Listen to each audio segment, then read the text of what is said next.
오늘의 주요 뉴스입니다. KB금융지주가 오늘 임시주주총회를 열고 양정희 차기 회장 내정자의 사내이사 선임안을 가결했습니다. 계열사 CEO 인사에도 전반적인 세대교체 작업이 이루어질 수 있다는 전망이 나옵니다. 삼성 디스플레이가 국제게임 전시회 지스타 2023에서 선보인 현실감 있는 게이밍 화질이 관람객들의 관심을 모았습니다. 여기엔 삼성 디스플레이의 QD OLED가 탑재된 모니터가 한몫했다는 평가가 나옵니다. 현대차그룹이 오늘 하반기 대표이사 사장단 임원 인사에서 현대모비스 대표이사의 이규석 사장을, 현대제철 대표이사의 서강현 사장을 선임했습니다. 이번 인사는 성과 중심의 책임 경영 체제를 강화하고 미래 핵심 전략 수립 및 실행을 가속화한 것이 특징입니다. 식품 유통기업들이 3분기 실적을 공개하고 있습니다. 식품기업들은 호실적을 달성하는 반면 유통기업들은 수익이 저하되는 모습인데요. 오늘 이슈플러스에서 자세히 짚어보겠습니다.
여러분 안녕하십니까? 센 경제라이브 시작합니다. KB금융그룹이 9년 만에 새로운 수장을 맞이하게 됐습니다. 오는 21일 양종희 호가 공식 출범하게 되는데요. 계열사 CEO 인사에도 전반적인 세대교체 작업이 이루어질 수 있다는 분석입니다. 김수빈 기자의 보도입니다. KB금융지주는 오늘 서울 여의도 국민은행 본점에서 임시주주총회를 열고 양종희 차기 회장 내정자의 사내이사 선임안을 가결했습니다. 이번 양 내정자의 사내이사 선임안 건은 의결권 발행 총수 대비 80.87%, 출석 주식수 대비 97.52%의 찬성률로 통과됐습니다. 이미 세계 1, 2위 의결권 자문사인 ISS와 글래스루이스가 선임안에 찬성 입장을 밝힌 데 이어 최대 주주인 국민연금도 찬성표를 던졌던 만큼 통과가 무난하게 이뤄졌습니다. 국내 최고 리딩그룹인 KB금융그룹의 대표이사 회장 후보로서 추천해 주시고 선임해 주셔서 진심으로 감사드립니다. 책임감도 막중함을 느낍니다. 9년간의 임기를 마치는 윤종규 회장도 마지막 소회를 밝혔습니다. 9년 전 여러분께서 그룹의 CEO로서 제 가슴에 달아주셨던 빛나는 노란색 휘장과 이제는 마치 교복처럼 익숙해져 버린 노란 넥타이까지 행복한 추억만 가득 안고 이제 저는 물러갑니다. 양 내정자는 오는 20일 임기가 끝나는 윤 회장의 뒤를 이어 2026년 11월까지 KB금융을 이끌게 됩니다. 공식 취임은 21일이지만 하루 전인 20일 금융당국과 금융지주 회장 간담회에는 양 내정자가 참석할 예정입니다. 가장 눈이 쏠리는 건 취임 직후 단행될 연말 인사입니다. 계열사 CEO들의 거취에도 관심이 모아지고 있습니다. KB금융은 통상 12월 중순께 대표이사 추천위원회를 열고 인사를 단행했습니다. 현재 KB금융의 계열사 11곳 중 9곳 CEO의 임기가 연말 만료됩니다. 국민은행을 비롯해 KB증권, KB손해보험, KB국민카드 등입니다. 앞서 양 내정자는 차기 회장으로 내정된 뒤 계열사 임원진들과 릴레이 소통을 해왔습니다. 이 자리에선 업무 보고를 받고 경영 청사진을 제시한 것으로 알려졌습니다. 실제 올해 초 회장 교체가 이뤄진 금융지주의 계열사 CEO 인사는 교체의 비중이 컸습니다. 따라서 양 내정자 주도로 그룹 전반의 세대 교체 작업이 진행될 가능성이 우세합니다. 여기에 윤 회장 시절 운영해온 부회장 체제도 유지하지 않을 거란 관측이 나옵니다. 느낍니다. 서울경제TV 김수빈입니다. 스마일게이트가 지스타 2023에서 로스트아크의 모바일 버전을 공개하자 전시 부스에 관람객들의 발길이 이어지고 있습니다. 여기에 게임을 하듯 기부할 수 있는 플랫폼 희망 스튜디오를 소개하며 더 나은 세상을 함께 만들어가자는 메시지를 전했는데요. 김효진 기자가 현장을 둘러봤습니다. 한 관람객이 VR 글라스를 쓰고 게임을 하고 있습니다. 캐릭터가 스마트폰 속 세상을 돌아다닙니다. 스마일게이트가 지스타 2023에 설치한 VR 콘텐츠 시연존. 관람객이 하고 있는 건 이번에 처음 공개된 로스트아크 모바일입니다. 내년 출시 예정인 이 게임은 스마일게이트 RPG가 로스트아크의 IP를 활용해 언리얼 5 엔진으로 개발하고 있는 블록버스터 MMORPG 신작입니다. VR 체험존과 함께 모바일 전시관에선 내면의 대형 LED로 꾸며진 미디어 아트 전시가 진행됩니다. 거대한 시네마틱 던전인 영광의 벽을 플레이해볼 수 있는 싱글플레이 체험존 등도 관람객의 시선을 사로잡습니다. 스마일게이트는 이번 지스타에서 게임 유저들과 함께 기부할 수 있는 플랫폼 희망 스튜디오를 소개하며 공감을 얻고 있습니다. 이 기부 플랫폼을 통해 중소게임사들도 희망 스튜디오에 참여해 게임별 특징에 맞게 인게임 기부 방식을 만들 수 있습니다. 게임처럼 재미있게 참여할 수 있는 펀딩, 세상의 힐러가 되어 소외계층의 아이들을 지원할 수 있는 힐링 봉사활동도 함께 진행할 수 있습니다. 데브 시스터즈와 같은 이미 많은 게임사들이 저희 희망 플랫폼에 함께 참여하고 있는데요. 기부 시 한정 아이템이나 캐릭터, 배지를 받을 수 있고 나중에 기부 현황도 확인할 수 있습니다. 특히 모인 기부금은 운영비 제외 없이 100% 기부처에 전달됩니다. 스마일게이트는 앞으로도 희망 스튜디오 등을 통해 전 세계 유저들과 적극적으로 소통해 간다는 계획입니다. 서울경제TV 김유진입니다. 이번 지스타 2023에선 신작 게임만큼이나 현실감 있는 게이밍 화질도 관람객들의 관심을 모았는데요. 그 뒤엔 삼성 디스플레이에 QD OLED가 탑재된 모니터가 한몫했다는 평가가 나옵니다. 윤혜림 기자입니다. 지스타 행사장에 마련된 AMD 부스. 관람객들이 삼성 디스플레이에 QD OLED가 탑재된 모니터를 통해 게임을 체험합니다. 삼성 디스플레이는 이번 지스타에서 글로벌 반도체 기업 AMD와 손잡고 QD OLED 게이밍 모니터 체험 이벤트를 진행했습니다. 대규모 다중 접속 역할 수행 게임 검은 사막과 액션 캐주얼 대전 게임 파티 애니멀즈의 그래픽을 생생하게 체험해 볼 수 있습니다. 여기에 대규모 이용자 간 대전 워헤이븐과 인생 시뮬레이션 게임 인조이 등은 아직 출시 전이지만 관람객들은 미리 체험할 수 있습니다. AMD는 올해 함께 나아갑니다라는 슬로건을 내걸고 다수의 게임 개발사, 하드웨어 제조사들과 협업을 진행했습니다. 그중 성능 의의를 직접적으로 표현할 디스플레이 관련 파트너로 삼성 디스플레이가 낙점된 겁니다. QD OLED를 탑재한 모니터는 LCD 모니터 대비 응답 속도가 뛰어나고 화면이 빠르게 전환하는 상황에서도 영상의 끊김과 끌림 없이 게이머의 몰입도를 높일 수 있습니다. QD OLED의 정확하고 풍부한 색 표현력도 눈길을 끕니다. 기존의 대형 OLED가 별도의 컬러 필터로 색을 구현하는 것과 달리 QD OLED는 입자 크기에 따라 다른 색을 나타내는 퀀텀 닷을 패널에 담았습니다. 여기에 PC나 게임 콘솔 등 영상기기가 디스플레이로 콘텐츠를 전달할 때 발생할 수 있는 입력 지연이나 화면 찢어짐 현상, 화면 왜곡 등을 감소하거나 제거할 수 있는 프레임 동기화 기술을 지원합니다. 게임을 끊김없이 부드럽게 즐길 수 있게 하는 겁니다. 삼성 디스플레이는 앞으로도 다양한 협업을 통해 소비자들에게 QD OLED 체험 기회를 만들어 나간다는 계획입니다. 서울경제TV 윤혜림입니다. 현대차그룹이 오늘 하반기 대표이사 사장단 임원 인사에서 현대모비스 대표이사의 이규석 사장을, 현대제철 대표이사의 서강현 사장을 선임했습니다. 이규석 현대모비스 신임 사장은 팬데믹과 국제정세 불안 등 어려운 경영 환경에서 공급망 안정화를 위한 다각적 솔루션을 성공적으로 시행하는 등 그룹 내 구매 분야 최고 전문가로 알려졌습니다. 특히 차량용 반도체 등 주요 부품 수급이 어려운 공급망 위기 상황에서 중요 전략자재를 적시에 확보함으로써 완성차와 차량 부품의 생산 운영 최적화로 그룹 실적 개선의 기틀을 마련했다는 평가입니다. 서강현 현대제철 신임 사장은 현대차 CFO 재임 기간 매출 영업이익 등에서 최대 실적을 달성하는 등 괄목할 경영 성과를 거둔 그룹 내 대표적 재무 분야 전문가로 정평이 나 있습니다.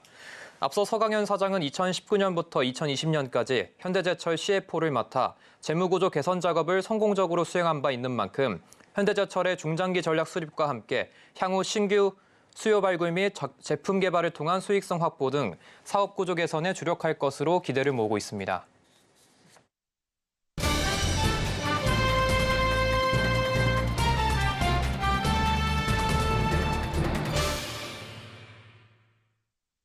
네, 3분기 실적 발표 시즌이 돌아오면서 식품 유통기업들의 줄줄이 실적이 공개되고 있습니다. 대부분의 식품기업들은 시장 기대치를 상회하는 호실적을 달성하고 있는 반면 유통기업들은 수익이 저하되는 등 고전을 면치 못하고 있는 모습인데요. 관련 내용 산업위부 이지영 기자와 자세히 이야기 나눠보도록 하겠습니다. 이지영 기자 안녕하십니까? 안녕하세요. 네, 이번 주 많은 식품기업들이 3분기 실적을 발표했는데 실적이 어떻게 집계가 됐나요? 네, 주요 식품사들이 줄줄이 어닝 서프라이즈를 기록했습니다. 우선 라면 3사로 불리는 농심, 삼양식품, 오뚜기는 영업이익이 전년 동기 대비 약 104%, 125%, 87% 상승했는데요. 삼양식품의 경우 3분기 매출이 3,352억 원으로 분기 사상 최대 매출을 기록하며 올해 목표로 했던 매출 1조 원을 조금 좀 수월하게 달성할 수 있을 것으로 보입니다. 라면 기업 외에도 다양한 식품 기업들이 긍정적인 성적표를 받아들었습니다. 오리온, 롯데웰푸드, 빙그레, 혜태제과의 영업이익 역시 지난해 같은 기간과 비교해서 각각 16%, 41%, 154%, 247% 늘었습니다. CJ제일제당의 경우 영업이익은 작년보다 약 29% 하락했지만 식품 부분만 따로 떼어서 보면은 이제 지난 1분기와 2분기와 비교해서 상승 전환했습니다. 현재까지 실적을 발표한 16개 기업 중 하이트진로, SPC, 남양유업을 제외한 13개 기업의 영업이익이 늘었는데요. 하이트진로는 원가 부담과 광고 판촉비를, SPC 삼립은 원가 상승을 부진의 이유로 꼽았습니다. 남양유업은 유일하게 적자를 기록했지만 누적 적자 규모를 전년 대비 54%가량으로 줄였습니다. 네, 지난 2분기에 추경호 부총리의 주문으로 라면 제과업체에 연쇄적으로 가격이 인하된 가격이 반영되는 3분기부터는 좀 식품기업들의 매출에 타격이 좀 있을 것이다 이런 전망이 나오기도 했었는데 예상과는 달리 좀 좋은 성적표를 받아들일 수 있었던 이유가 어떻게 될까요? 네, 식품기업들의 호실적에는 해외 매출 증대가 가장 크게 기여했습니다. 라면 3사 중 농심은 3분기 영업이익의 절반 이상을 해외에서 견인을 했고요. 또 삼양식품은 해외 매출 비중이 전체의 약 72%에 달했습니다. 농심은 해외 시장 공략에 더 박차를 가하기 위해서 지난해 미국 2공장을 완공한 데 이어서 이르면 2025년에는 미국 3공장 착공에 나선다는 계획입니다. 수출 물량을 국내에서 생산하는 삼양식품 역시 제품 생산을 늘리기 위해서 오는 2025년 밀양에 2공장을 추가로 증설한다는 계획입니다. 오리온 역시 3분기 영업이익 1,407억 원 중 약 1,000억 원을 해외에서 벌어들였습니다. 특히 중국 법인의 영업이익이 22% 증가하며 실적을 견인했습니다. 이외에도 CJ제일제당은 북미 지역에서 만두와 피자 브랜드가 1위 지위를 한층 공고히 하며 시장 확장을 이어갔다고 말했고요. 또 빙그레 역시 해외 사업이 20% 이상 성장하며 수익성을 고도화했다고 설명했습니다. 원재료의 가격 하락도 식품 기업들의 호실적에 영향을 미친 것으로 보입니다. 식품산업통계시스템에 따르면 지난 9월 옥수수, 소맥, 대두 등의 원재료 가격은 작년 동기 대비 각각 31%, 22%, 9% 떨어졌습니다. 네, 식품업계가 좀 호실적을 내놨지만 또 가격은 그대로 두고 용량은 줄이는 이 슈링크플레이션에 대한 지적도 제기되고 있다면서요? 네, 맞습니다. 최근 식품업계를 중심으로 가격은 유지하면서 중량을 줄이는 이른바 슈링크플레이션 움직임이 확산되고 있는데요. 동원 F&B는 지난달 20일부터 양반김의 중량을 0.5g 낮춰서 납품하기 시작했고요. 지난 7월 혜태제과는 고향만두의 용량을, 롯데칠성음료는 델몬트 음료의 과즙 함량을 낮춘 제품을 출시했습니다. 이러한 분위기가 확산되자 정부는 생필품 슈링크플레이션에 대한 실태조사에 착수한다는 계획입니다. 김병완 기획재정부 1차관은 오늘 오전 서울 한국수출입은행에서 주재한 비상경제 차관회의 겸 물가관계 차관회의에서 용량 축소 등을 통한 편법 인상, 이른바 슈링크플레이션에 대한 우려가 많다고 언급하며 11월 말까지 한국 소비자원을 중심으로 주요 생필품 실태조사를 진행해서 구체적인 해법을 모색하겠다고 밝혔습니다.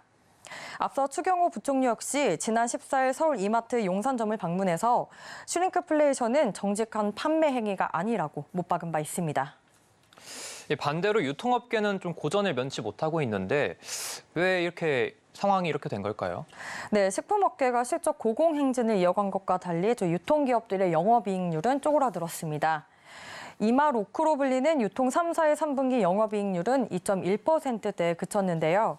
쿠팡은 3분기 8조 원이 넘는 매출을 쏘아올리며 5분기 연속 흑자 기조를 이어갔지만 영업이익은 전분기보다 41% 줄었고요. 또 이마트 역시 3분기 영업이익이 전년 동기 대비 약 23% 감소했습니다. 롯데쇼핑은 3분기 1,420억 원의 영업이익을 내며 유통업계에서는 가장 큰 영업이익을 기록했지만 지난해 같은 기간과 비교하면 약 5% 낮은 수준입니다. 유통업계에서는 식품 제조기업들의 가격 인상과 실적 반등이 유통기업의 호재로 작용하지는 않는다는 입장입니다.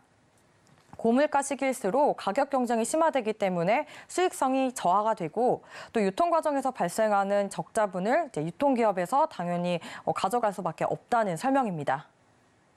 네, 올 3분기 식품 유통업계 실적에 대해 이재영 기자와 짚어봤습니다. 고맙습니다. 감사합니다.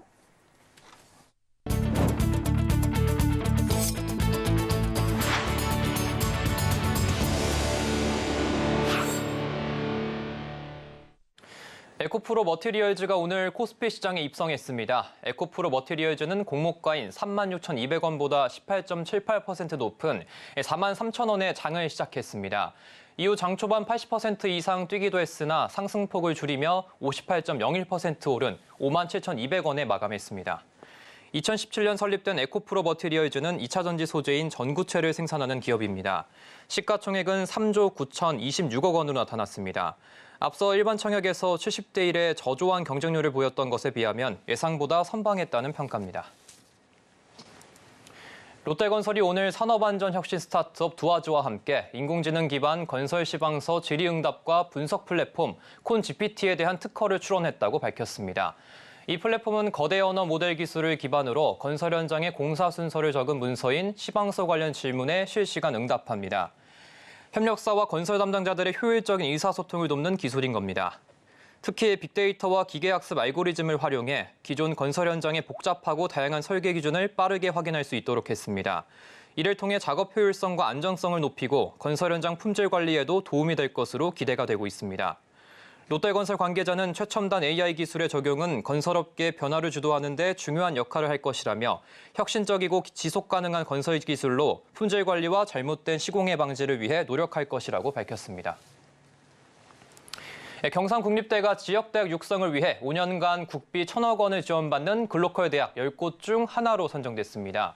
경상국립대는 지역의 우주항공과 방산기업과 연계해 해당 분야에서의 맞춤형 인재를 육성하겠다는 계획입니다. 보도에 이은상 기자입니다.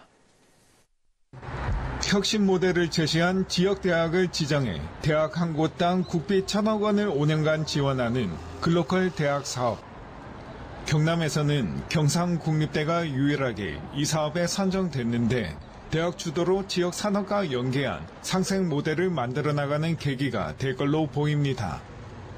경상국립대는 지역 산업과 연계를 통해 맞춤형 인재를 육성하고 우주항공 방산 허브 대학으로 도약하겠다는 비전을 내걸었습니다. 우주항공청 사천 설립과 우주항공 방위산업 분야 국내 최대 직접지인 경남의 지역적 특성을 고려한 겁니다. 진주라는 작은 도시에서도 코넬과 같은 세계적인 대학을 한번 만들고 싶다. 특히 산업체와 연계가 굉장히 강화되어야 되거든요. 그래야만 우리가 원하는 인력을 양성할 수 있다. 이런 취지에서 적극. 경상국립대는 우주항공 단과대학을 설립하고 내년부터 우주항공 분야 전문 인력 양성에 돌입합니다. 구체적으로 서울대와 우주항공 분야 공동 복수학위제가 추진되고 경남형 우주항공 방산 과학기술원이 설립될 전망입니다.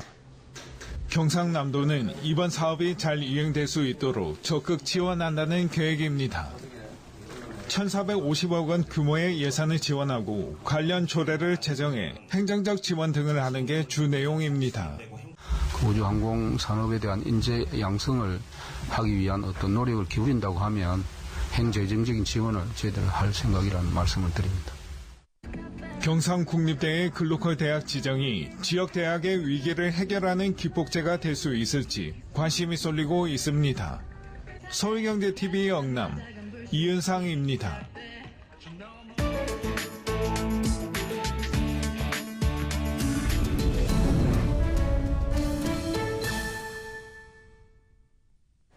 글로벌 워치입니다. 미국 스타벅스 직원들이 처우 개선을 요구하며 파업에 돌입했습니다. 커피를 구매한 고객을 대상으로 재사용이 가능한 빨간 컵을 무료로 제공하는 행사, 스타벅스 레드컵 데이. 미국 매장 수백 곳의 스타벅스 직원들이 레드컵 데이를 앞두고 파업에 나섰습니다. 파업에 참가한 직원들은 요구사항으로 지금 당장 공정한 근무 일정을 외칩니다. 스타벅스 노조는 이번 파업은 역대 최대 규모라며 임금 인상과 인력 보충에 대해 회사와 교섭하기를 원한다고 밝혔습니다. 지난해 열린 레드컵 행사 당일 스타벅스 매출은 평일에 비해 94% 급증했는데요. 이번 레드컵 데이에서 일부 스타벅스 매장은 직원들의 파업으로 주문이 쌓이고 대기 손님의 불만이 속출하는 등 어려움을 겪었습니다. 영국 왕립 조폐국이 영화 007 시리즈 60주년을 맞아 기념 주화를 공개했습니다. 은색 동점이 정교하게 새겨지는 007의 한 장면. 1967년 007 두 번 산다에서 제임스 본드가 항공기를 모는 모습입니다. 남은 동전들에도 007 시리즈의 명장면이 새겨질 예정인데요.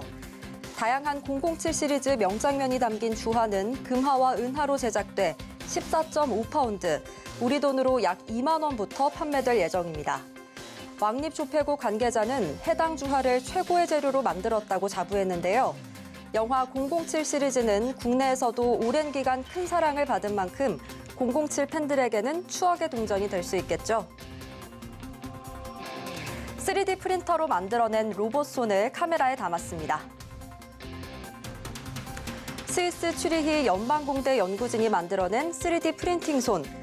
손의 뼈대만이 아니라 인대와 힘줄도 정교하게 구현된 모습입니다. 손의 움직임 또한 부드럽고 자연스러운데요. 레이저 스캔을 통해 사람 손을 세밀하게 3D로 본떠서 만들었습니다. 경화 플라스틱을 사용해 인대의 움직임도 정확하게 구현해냈는데요. 연구팀은 앞으로 이 기술이 더 많은 세포 구조물 연구에 활용돼 의료계에 도움이 될 수 있을 것이라고 말했습니다. 일본에서 출산율이 급감하면서 오랜 풍습에도 변화가 감지되고 있습니다. 일본에서는 매년 11월 어린이의 성장을 축하하는 풍습 시치고산이 열립니다. 그런데 신사 앞 아이들이 아닌 강아지들이 기모노를 입고 있는데요. 주인이 반려견을 데리고 신사를 찾은 겁니다. 아이는 줄고 반려견을 키우는 사람이 늘면서 반려견과 함께 건강하고 행복한 삶을 기원하는 의미가 담겼습니다. 신사를 찾은 주인은 반려동물을 신사 안으로 들어갈 수 있게 해주는 곳이 많지 않다며 이런 곳이 더 많아지기를 바란다고 말했습니다. 한편 일본의 출산율은 2020년 기준 7년 연속 급감해 1.3명에 불과합니다. 지금까지 글로벌 워치였습니다.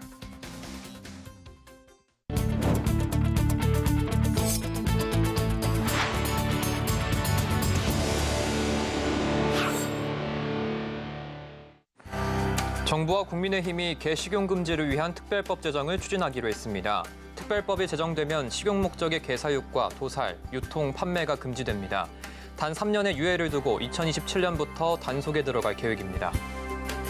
기획재정부는 오늘 최근 경제 동향인 그린북 11월에서 반도체 등 제조업 생산과 서비스업, 고용 개선 등 경기 회복 조짐이 보인다고 밝혔습니다. 다만 국제정세 불안에 따른 불확실성은 여전히 크다고 전망했습니다. 신세계그룹은 17일 컨트롤타워 역할을 하는 경영전략실 위상과 기능을 강화하는 조직 개편을 단행했습니다.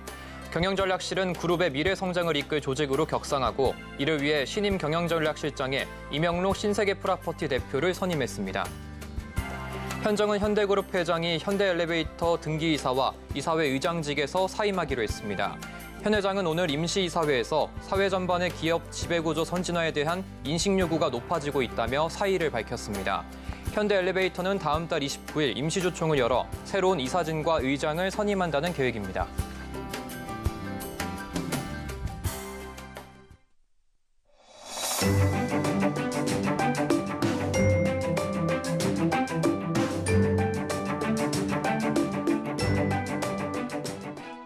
안녕하세요. K웨더 라이프스타일 예보 박소은입니다. 오늘 동해안을 제외한 전국에는 늦은 오후 한때 눈이나 비가 오겠는데요. 강원 영서 산간에는 많게는 5cm 이상 눈이 쌓이기도 하겠습니다. 충남과 전라, 제주에는 내일 아침까지 눈이나 비가 이어지겠는데요. 많은 곳은 10cm 이상 눈이 쌓이겠습니다. 한편 내일은 전국 하늘이 대체로 맑겠고 일요일인 모레는 한때 흐린 하늘을 보이겠습니다. 북쪽에서 내려오는 찬 공기의 영향으로 내일 전국적으로 영하권의 아침을 시작하겠습니다. 그래도 낮부터는 기온이 회복돼 일요일인 모레는 전국이 영상의 기온을 보이겠습니다. 다음은 자세한 지역별 내일 날씨입니다.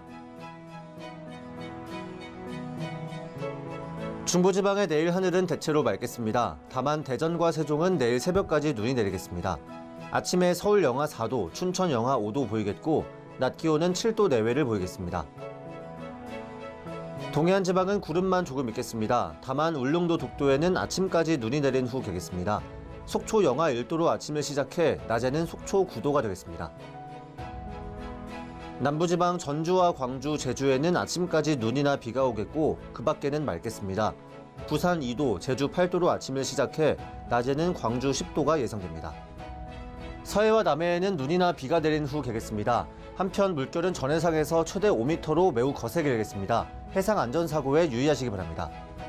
당분간 전국이 대체로 구름 많은 가운데 다음 주 목요일 중부지방을 중심으로 비가 내린 후 개겠습니다.